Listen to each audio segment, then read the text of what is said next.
everyone, I'm your Italian teacher Sara, and today I am with Italian for beginners. Months in Italian, okay? I mesi, the month. I mesi, the month.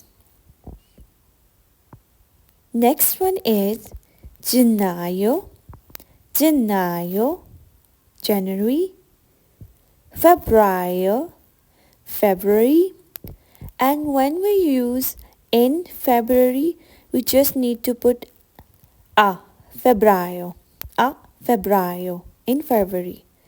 Marzo, March, marzo. Aprile, aprile. Maggio, May, maggio. Giugno, giugno. Luglio, July. Agosto, August. Settembre, Ottobre,